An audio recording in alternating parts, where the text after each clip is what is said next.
Assalamualaikum warahmatullahi wabarakatuh. Halo semuanya, kami dari kelompok 9A akan memaparkan materi tentang daftar pustaka.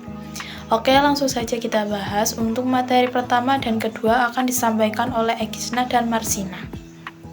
Di sini saya akan menjelaskan materi tentang daftar pustaka. Ketika membuat karya ilmiah, kita pasti memerlukan informasi dari berbagai sumber. Sumber yang digunakan harus dicantumkan di bab atau di bagian akhir karya ilmiah. Bagian akhir ini yang dikenal sebagai daftar pustaka. Daftar pustaka adalah kumpulan referensi yang harus dicantumkan dalam menyusun suatu karya ilmiah, karena sumber yang digunakan dalam sebuah karya tulis harus berisi informasi tentang penulis, judul, tahun terbit, penerbit, dan lokasi sumber. Fungsi daftar pustaka yang pertama, memberikan informasi lebih lanjut kepada para pembacanya. Kedua, selain itu, daftar pustaka juga memberikan informasi pembaca bahwa karya penulis merupakan hasil dari berbagai sumber. Yang ketiga, daftar pustaka juga sebagai sarana menghargai penyedia informasi rujukan, sehingga tulisanmu tidak terindikasi plagiat. Selanjutnya, untuk materi yang ketiga dan keempat akan disampaikan oleh Ari dan Restu. Halo semuanya, di sini saya akan menyampaikan tujuan penulisan daftar pustaka. Di sini saya akan menyampaikan 4 tujuannya. Yang pertama yaitu menghindari plagiat, yang kedua yaitu memperkuat tulisan, yang ketiga yaitu penghargaan bagi pengarang, dan yang keempat yaitu membantu pembaca. Yang pertama yaitu menghindari plagiat. Dengan penulisan sumber referensi yang kita gunakan untuk menyusun karya ilmiah, sudah jelas bahwa memang pernyataan yang ditulis berdasarkan dari sumber tertentu, bukan hasil plagiat, atau kita tidak mengcopy atau menyalin karya-karya orang lain dengan tidak mencantumkan nama sumbernya, atau kita mengganti dengan nama kita sendiri. Yang kedua yaitu memperkuat tulisan. Dengan adanya daftar pustaka yang jelas, karya ilmiah yang telah disusun akan menjadi lebih kuat. Kenapa? Karena agar penulisan argumen bukan hanya berasal dari diri penulisan sendiri, tetapi juga dikuatkan dengan pernyataan yang sebelumnya juga sudah disampaikan para ahli. Tujuan yang ketiga yaitu penghargaan bagi pengarang.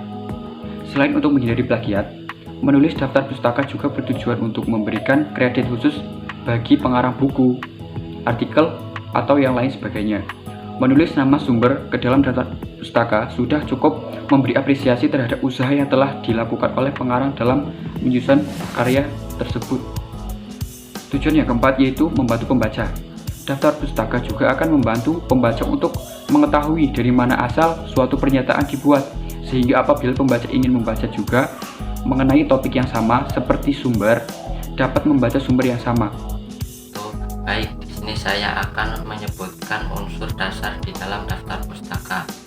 Penulisan daftar pustaka yang benar adalah dengan memenuhi beberapa unsur yang harus dicantumkan di dalam daftar pustaka. Unsur-unsur tersebut bisa dibilang merupakan dasar cara membuat daftar pustaka. Yang pertama, nama penulis ataupun pengarang. Yang kedua, judul buku serta judul artikelnya.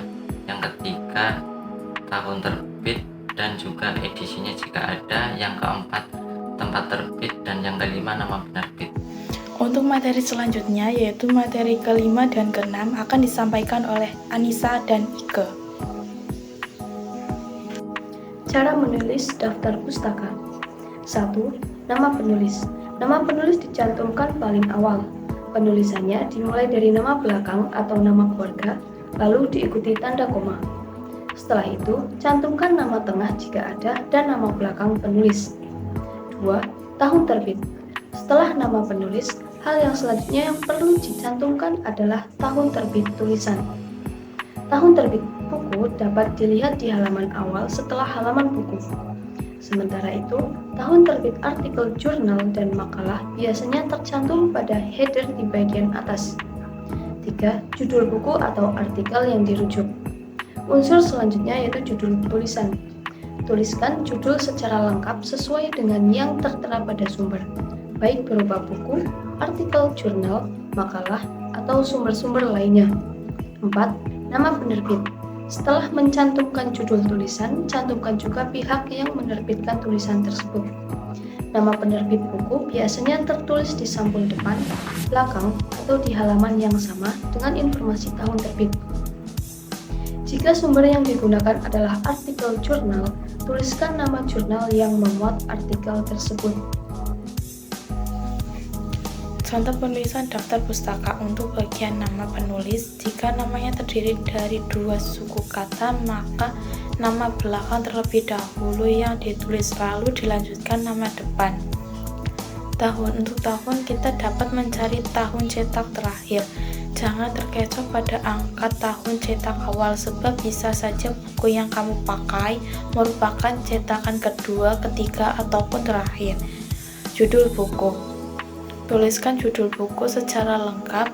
Jangan lupa penulisan judul dibuat dengan italik atau miring. Kota dan nama penerbit.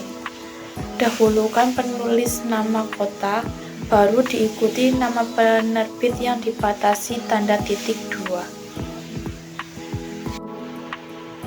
Saya Ika Dewi Lestari selaku moderator akan mewakili kelompok saya untuk mengajak teman-teman di luar sana untuk bergabung bersama kami di STIE Taman Siswa Banjarnegara.